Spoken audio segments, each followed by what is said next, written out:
ద్రోహం తలపెట్టిన రాజసోదరుడిని అతని పన్నాగాలను ఫలించకుండా చేసింది. బాలరాజు అమాయకత్వమే, వాని పసితనమే బాలరాజుని రక్షించింది.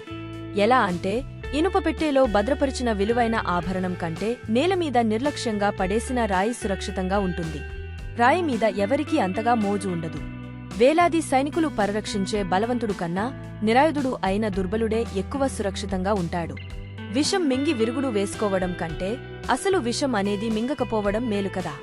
శిశువును నిస్సహాయత రక్షించినట్టుగా ఎంతమంది రక్షకులున్నా కాపాడలేరని అర్థం అయింది కదా. లలిత సుందరమైన తామర పువ్వుకి శత్రువులు ఎవరుంటారు అని చెప్పి చంద్రకళ ఉద్యానవనం వదిలి లేచి వెళ్తూ వెనుకకు తిరిగి హేమప్రభువు వైపు ఒక చూపు విసిరి మరీ వెళ్లిపోయింది.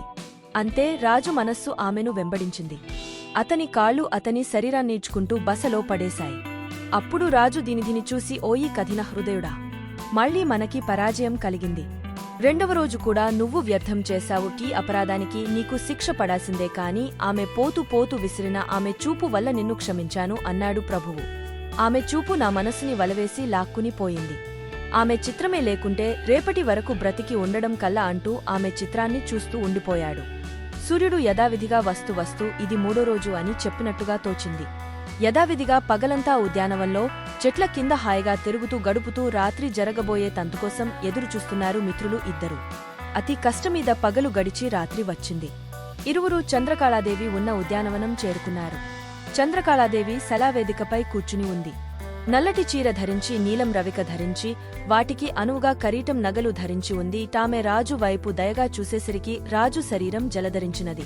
అతడు మౌనంగా శలావేదికకి తన శరీరాన్ని ఆనించి ఆమె సౌందర్యాన్ని ఆప్యాయంగా చూపులతో తడుముతూ ఉండగా దీనిది ఆమె ఎదుట నిలబడి తరువాయి ప్రశ్న సంధించాడు. రాజకుమారి, ఒక ఊర్లో ఇద్దరు స్నేహితులు ఉన్నారు. వారు ఇద్దరూ ఒకే ఈడువారు. అందమైన వారు, వారిని ఎరుగనివారు ఒకే తల్లి బిడ్డలు అని అనుకునేవారు, కవలలేమో అని కూడా అనుకునేవారు. ఇద్దరు ఇరుగు పొరుగు వారు కావడంతో ఒకేచోట పెరగడంతో పెద్దయాక కూడా వారు స్నేహంగానే ఉండేవారు. వారి పేర్లులో పెద్దవాడిని బింబుడు, చిన్నవాడిని ప్రతిబింబుడు అని పిలిచేవారు. వారు రూపంతో పట్టు కంఠస్వరం కూడా ఇంచుమించుగా ఉండటంతో వారిరువిరిలో ఎవరు బింబుడు, ఎవరు ప్రతిబింబుడు అని తెలుసుకోవడం బహు కష్టంగానే ఉండేది. ఆ ఊరిలో ప్రతి ఏటా వసంతోత్సవం అతి వైభవంగా జరుగుతూ ఉండేది. ఆ ఉత్సవాన్ని చూడడానికి దేశ విదేశాల నుంచి ఎంతోమంది వస్తారు. అలాంటి ఉత్సవంలో బింబుడు ఒక కన్యని చూడటం తటస్థించింది. ఆ కన్య కూడా బింబుడిని చూసింది. ఇద్దరి చూపులు కలిసినాయి. ఆమె పుట్టు పూర్వోత్తరాలు, చరిత్ర వంటివి తెలుసుకున్నాడు. అంతేకాకుండా ఆ అమ్మాయి ఉండే ఊరు కూడా తెలుసుకుని అక్కడకు చేరుకుని ఆ అమ్మాయి కుటుంబంతో పరిచయం పెంచుకుని ఆమె వద్ద చనువును మెల్లిగా పెంచుకున్నాడు బింబుడు. వారిరువురి మధ్య ప్రేమ చిగురించి పెద్దదయింది. ఇరు కుటుంబాలు అంగీకరించి వివాహానికి సమ్మతించారు.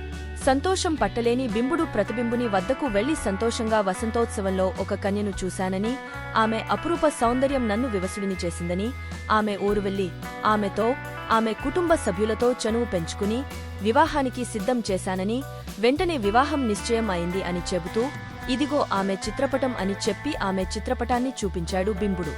ఈ విషయం విన్న ప్రతిబింబునికి బింబుని మీద అసూయ కలిగింది. అంతటి అపురూప సౌందర్యరాశిని తనే పెళ్లాడాలని దుర్బుద్ధి కలిగింది. అందుకు వీలుగా ఒక ఎత్తుగడ కూడా వేశాడు ప్రతిబింబుడు.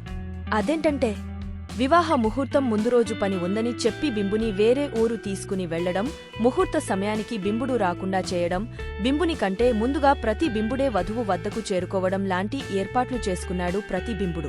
అప్పటికే వధువు ఇంట్లో సన్నాహాలు పూర్తయ్యాయి. ఆడపెళ్లివారు ప్రతిబింబుని తీసుకుని వెళ్లి మర్యాదపూర్వకంగా పెళ్లి పీతల మీద కూర్చోబెట్టారు. మంగళసూత్రం కట్టడమే తరువాయి. ఆ సమయంలో నోట్లో నుంచి నురగలు కక్కుకుంటూ వాయువేగంతో అక్కడకు వచ్చాడు బింబుడు. అక్కడ పరిస్థితి చూశాడు, తెలుసుకున్నాడు. ప్రతిబింబుని తీక్షణంగా చూస్తూ నిలబడ్డాడు. అతడు కూడా ఇతనిని కోపంగా చూశాడు. వధువు అతని బంధువులు నిర్ఘాంతపోయారు. ఒకే అచ్చుపోసినట్టు ఇద్దరూ కవలలా ఒకేలా ఉండడంతో తన భర్త ఎవరో తెలుసుకోలేక సతమతమవుతోంది ఆ వధువు. తనతోనే వివాహం నిశ్చయమైందని, తనకే ఆ వధువు సొంతమని ఇద్దరూ వాదోపవాదాలకు దిగారు. చివరకు ఇద్దరూ న్యాయస్థానానికి వెళ్లవలసి వచ్చింది. న్యాయాధిపతి వధువుని చూసి, వీరిద్దరిలో నీవు ఎవరిని ప్రేమించావో చెప్పగలవా అని వధువుని అడిగాడు. అందుకు ఆమె, అయ్యా, నేనేమీ చెప్పలేకుండా ఉన్నాను. ఇటువంటి వింత పురుషులు, ఒకేలా ఉన్నవారు, ఒకే పోలిక కలిగిన వాళ్లను నేను ఇదివరకు ఎప్పుడూ చూడనే లేదు అని జవాబు ఇచ్చింది.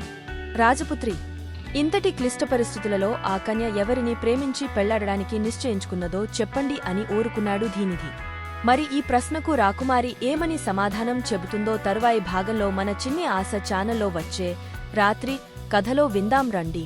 వింటూనే ఉండండి మన చిన్ని ఆశ ఛానల్ లో కొత్త కొత్త కథనాలను వింటూనే ఉండండి.